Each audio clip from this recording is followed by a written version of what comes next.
I was born in Cincinnati, Ohio, but I lived in Richmond my whole life, ever since like 1 or 2.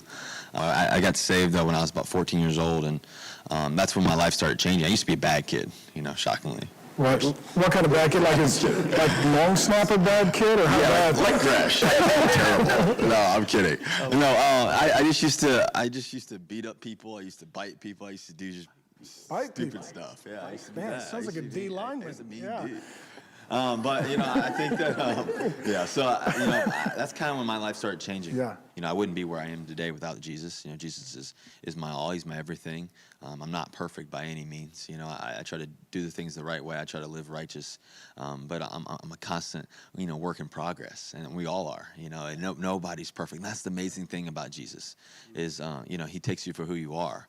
And so for me it's just giving him all the glory. How important is it for you to have someone bigger than you, somebody to look up to, somebody to worship, somebody to live for, somebody to not make it all about Russell? Well, we talk about playing for an audience of one. The audience of one truly is, playing for the Lord, playing for Jesus Christ. And, every time I step out, people always ask me, Russell, do you ever get nervous for games, or do you ever worry or anything like that? No, not at all. When I step out on the field, God's put me on that field for a reason in front of 80,000 people for a reason. And I truly believe that through my play, hopefully, that I can change people's lives. Yeah. And I would say this, too.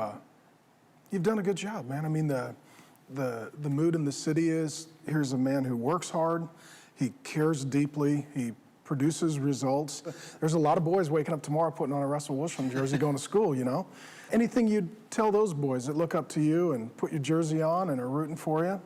Well, I think for me, everybody's parents are different. Everybody comes up in a different lifestyle. For me, I was blessed enough to have parents that believed in the Lord. And I was blessed enough to have parents that worked extremely hard and were always motivating. But if you don't have those people in your life too, it doesn't matter how old you are.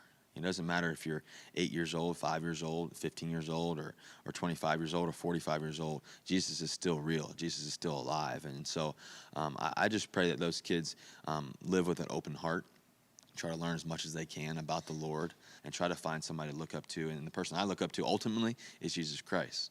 And that's why I am where I am today.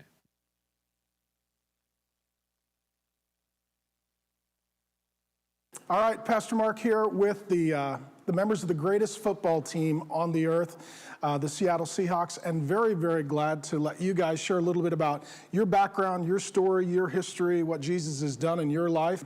Russell, thanks for joining us, and man, what a great opportunity God's given you to do what you love and to do it well, to do it with a fan base that is glad to have you. So on behalf of the fan base, welcome. Thanks for having me. Yeah, man. And so maybe a little bit about your story. I'm sure people are familiar with your performance. How about your upbringing?